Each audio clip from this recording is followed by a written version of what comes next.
Welcome to the Karma Verdict. Let us get started with today's story. I'm Daniel, 52, and I've spent the last 14 years raising my daughter alone. When I say alone, I mean it. Her mother walked out when she was 8, chose a new life with someone else, and became a ghost who sent birthday cards twice a year if we were lucky. Now, my daughter Lily is 22 and getting married, and suddenly her mother wants to play family. The backstory is simple and brutal. My ex-wife, Patricia, left us in 2011 for a colleague from her law firm. No warning, no attempt at counseling. One Thursday, she told me she wasn't happy, that she'd met someone who understood her ambitions, and by Saturday, she'd moved into his condo downtown. She said Lily could visit whenever she wanted, but those visits became monthly, then quarterly, then almost nothing. I never badmouthed Patricia to our daughter. Didn't have to. Lily saw who showed up and who didn't. I worked as an engineer, arranged my schedule around school pickups, learned to braid hair from YouTube videos, attended every parent-teacher conference alone. Patricia sent child support checks, always on time, always the exact legal amount. She remarried 2 years after our divorce. Some guy named Greg who owned a consulting firm. They moved to a bigger house an hour away. The distance became an excuse. Lily and I built our own world. Movie nights every Friday. Pancakes shaped like her favorite animals on Sunday mornings. I taught her to change a tire, helped her study for the SATs, held her when her first boyfriend broke her heart. I sat through every dance recital, every choir concert, every volleyball game. When she got into college, we celebrated at her favorite diner, the same booth we'd sat in hundreds of times over the years. We were a team, and that was enough. Then 6 months ago, Lily got engaged to her college sweetheart, Adrian. Good kid, respectful, has a solid job in IT. When they announced it at Sunday brunch, I cried, not sad tears, proud ones. My little girl was starting her own life, and I'd done my job. She was happy, confident, ready. That's all a parent can hope for. The wedding planning was joyful chaos. Lily wanted something elegant, but not pretentious. Maybe 120 guests. Outdoor ceremony if weather permitted. We spent weekends visiting venues, tasting cakes, debating whether dusty rose or sage green matched her vision better. We set the budget at $35,000, and I told her I'd handle it. She protested, said she and Adrian could contribute, but I insisted. This was my gift to her, the one thing I could give that measured up to all the years we'd been through together. Patricia called Lily 2 weeks into planning, said she wanted to help, wanted to be involved. Lily was cautious but hopeful. Some part of her still wanted a mother. I think they had coffee. Patricia said all the right things, cried about missing so much time, promised to do better. She asked about the wedding, offered suggestions, said she'd love to be included in the planning process. I stayed quiet. Wasn't my place to interfere. And Lily was an adult. If she wanted a relationship with her mother, I wouldn't sabotage it. But I also didn't trust Patricia as far as I could throw her BMW. 14 years of absence doesn't vanish over lattes and apologies. The first real wedding planning session with Patricia happened 3 months ago. Lily invited both of us to the venue to finalize details. I arrived early, went over seating charts with the coordinator, confirmed the deposit schedule. Patricia showed up 20 minutes late in designer sunglasses, Greg trailing behind her like an expensive accessory. Daniel, she said, offering a tight smile. You look well, Patricia. We were civil, frosty, but civil. Lily was so nervous trying to keep the peace that I made extra effort to be pleasant. We discussed flowers, discussed the menu, discussed the timeline. Patricia had opinions about everything, insisted on upgrading the centerpieces, suggested a more expensive photographer she knew, thought the signature cocktails should be more sophisticated. Each time she'd glance at me like she expected me to object. If Lily wants it, we'll make it work, I said. I saw something flicker in Patricia's expression. Annoyance, maybe. She wasn't used to me being agreeable. Our entire marriage, I'd been the practical one, the one who questioned expenses and suggested compromises. Now, I was saying yes to everything our daughter wanted, and Patricia seemed almost offended that I wasn't playing my old role. As we were wrapping up, Patricia dropped it casually, like she was commenting on the weather. Oh, and Greg and I were thinking, wouldn't it be wonderful if Greg walked Lily down the aisle since he's been such a positive male figure in her life? And it would mean so much to our family? It would really symbolize our unity. The room went silent. Lily's face drained of color. The wedding coordinator suddenly became very interested in her clipboard. Adrian shifted uncomfortably beside Lily. I looked at Patricia, then at Greg. who had the decency to look uncomfortable. That's Lily's decision, I said carefully. Well, obviously, Patricia said, turning to our daughter with a bright smile. Sweetheart, what do you think? Wouldn't that be a lovely way to honor our blended family? Very modern, very inclusive. Lily's voice was small. I need to think about it. I wanted to scream. Wanted to ask Patricia if she'd lost her mind, if she had any idea how insulting this was. Wanted to ask Greg if he genuinely thought he'd earned that right. But Lily was looking at me with panic in her eyes, terrified this would turn into a fight, terrified she'd have to choose sides in front of everyone. So, I smiled. Take your time, honey. It's your day. Whatever you decide is fine. We left separately, in the parking lot. Lily grabbed my arm, tears streaming down her face. Dad, I don't want to hurt anyone. You won't, I said firmly, pulling her into a hug. Whatever you decide, I'll support you. But Lily, this is your wedding, not your mother's do-over fantasy, not her chance to rewrite history in front of her friends. She nodded against my shoulder, wiping her eyes. I just thought maybe if I included her, if I made her feel important, she'd actually stay this time, that she'd want to be in my life for real. That broke my heart more than anything Patricia had said. Over the next 2 weeks, Patricia called Lily constantly, sent articles about modern wedding traditions, about co-parenting unity, about letting go of the past. She framed it as progressive, as evolved, as the kind of thing emotionally mature people do. She invited Lily to dinner with her and Greg 3 times, always steering conversation back to the aisle walk. She sent Pinterest boards of blended family weddings with multiple father figures. I said nothing. Didn't lobby, didn't guilt trip, didn't compete.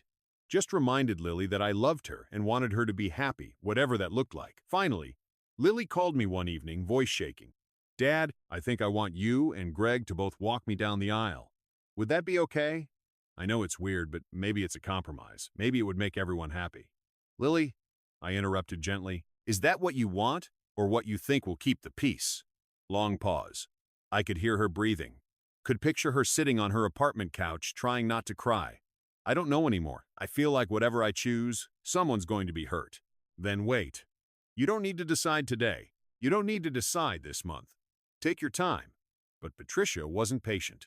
She pushed. She cried to Lily about wanting to be part of this milestone, about Greg being her husband and deserving recognition, about how painful it was to feel excluded from her only daughter's wedding. She made it about her feelings, her needs, her redemption arc. Never asked what Lily actually wanted.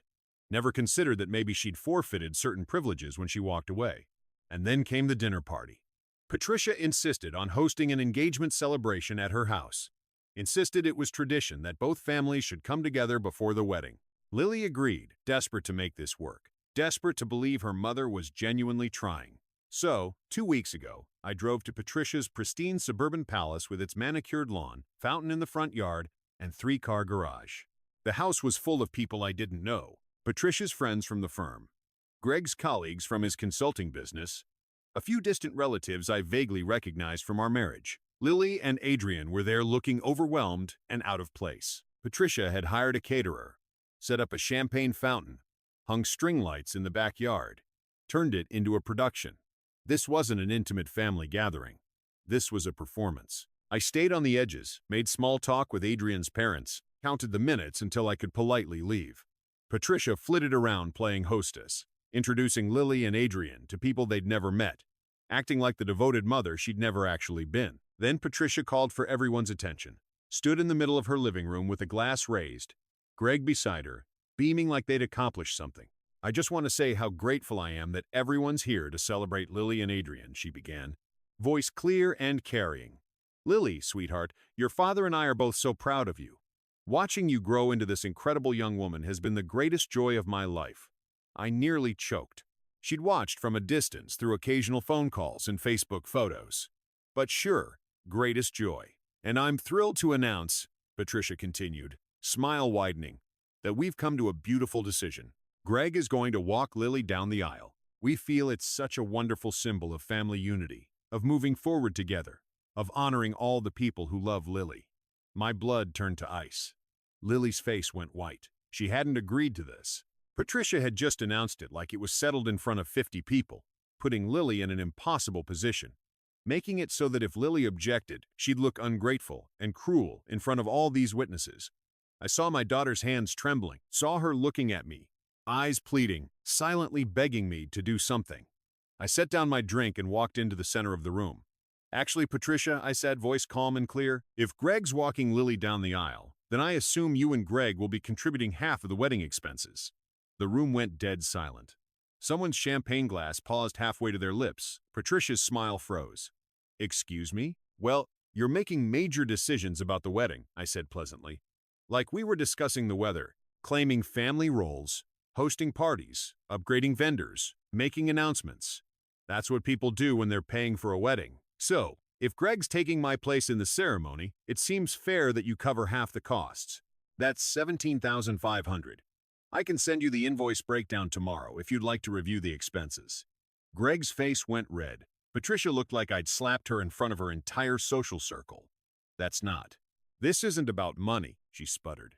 "No." I raised my eyebrows. "Then what's it about? Because from where I'm standing, you disappeared for 14 years, sent the legal minimum in child support, missed birthdays and school plays, and every hard moment we went through. I don't recall you contributing to Lily's braces or her college application fees or the car I helped her buy. I don't remember you being there when she broke her arm in 6th grade or when she didn't make the varsity team and cried for 3 days. But now you want the ceremonial honors. Daniel, you're being cruel and vindictive. I'm being honest." My voice stayed level, but I felt 14 years of restrained anger in every word. "You want Greg to walk Lily down the aisle? Fine. You want to play happy family in front of your friends? Great. But if you're making the decisions, you're paying the bills. That's how it works. You don't get the privileges without the responsibilities." Patricia turned to Lily, voice breaking dramatically. "Sweetheart, tell him this is about love, not money." "Mom." Lily's voice was quiet but firm. She stood up, Adrian's hand in hers, and I saw something in her expression I'd never seen before. Resolve. "I never agreed to this. You never asked me. You just announced it in front of all these people so I couldn't say no without looking like a terrible daughter. But you thought you could decide for me," Lily said, tears spilling over. "Like you decided to leave. Like you decided to stop visiting. Like you decided when it was convenient to be my mother again. You've been back in my life for 6 months, Mom. 6 months out of 14 years. And you think that earns you the right to push out the parent who actually raised me." The room was silent except for someone's champagne glass being set down too hard on a table. Patricia's face crumpled. "I'm trying to make things right. I'm trying to be here now. Then try by being here. Not by taking. Not by pushing Dad out of the one moment he's earned." Lily's voice cracked. "Dad's the one who braided my hair for school pictures.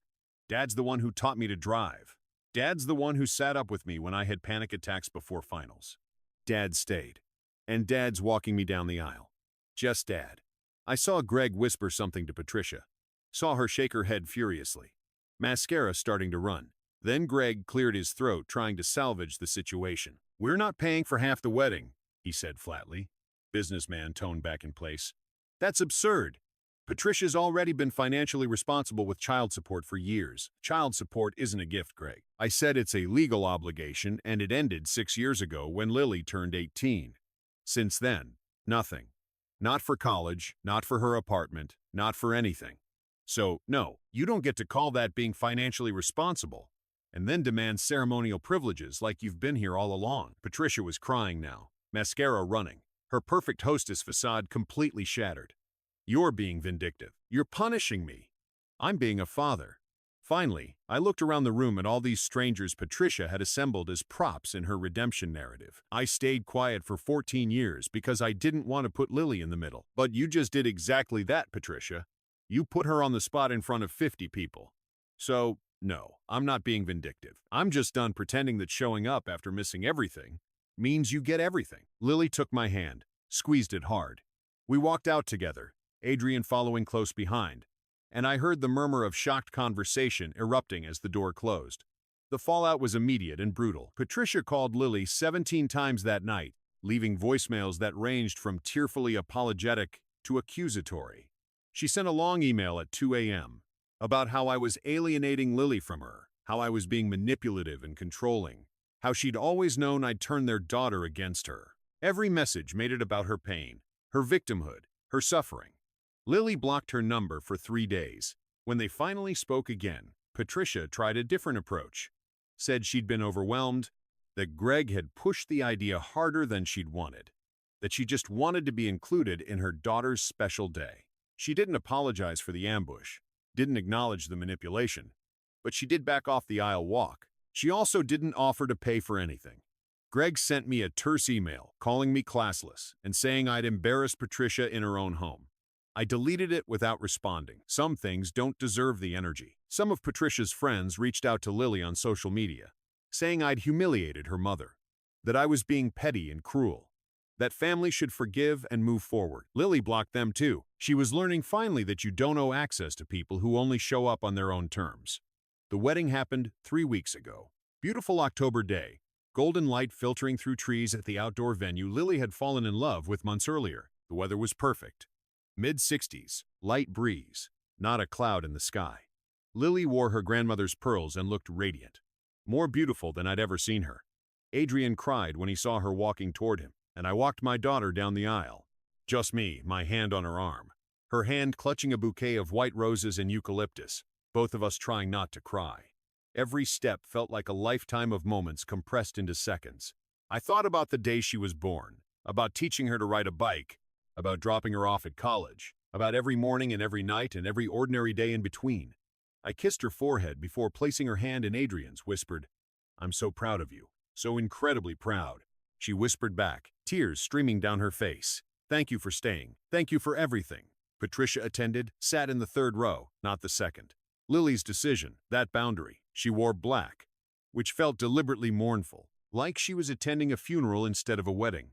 She cried during the ceremony, left before the reception ended. I heard later through mutual acquaintances that she told people I'd poisoned Lily against her, that she was the victim of parental alienation, that I'd spent years sabotaging their relationship. I heard, and I didn't care. Because at the reception during the father-daughter dance to my girl, Lily hugged me tight and said, "You've always been enough, Dad. More than enough. You're everything." That was all I needed to hear. All I'd ever needed. Greg never apologized. Patricia sends occasional texts to Lily now. Surface-level stuff about holidays and weather, asking how married life is treating her. Lily responds politely, cautiously, with the same energy Patricia offers. She's building boundaries, learning that you can love someone and still protect yourself from them, that you can leave the door open without letting someone walk all over you. As for me, I'm done being silent to keep the peace. I spent 14 years biting my tongue, making space for a mother who was barely there, trying to protect Lily from the reality of her mother's choices. But that night at Patricia's house, standing in that living room full of strangers, I realized something. Sometimes love isn't quiet. Sometimes it's standing up. Sometimes it's saying, "No, not this time. Not like this." You don't get to walk back into someone's life, demand the honors, and skip the work. You don't get the title without earning the role. And you definitely don't get to walk my daughter down the aisle after I carried her through everything else. Lily calls me twice a week now, sometimes just to chat about nothing, sometimes to ask advice about marriage or work or life. Last Sunday, she came over for pancakes, brought Adrian, and we sat in that same kitchen where I'd raised her, laughing about old memories. She's building her own life, her own family, and I'm exactly where I've always been. Right there when she needs me, cheering her on from the sidelines, proud of the woman she's become. That's what being a parent actually means, not grand gestures or public performances. Just showing up day after day, year after year, being there. If you enjoyed this video, please give it a thumbs up and subscribe to the channel to stay updated with our upcoming stories. Your support means the world to us.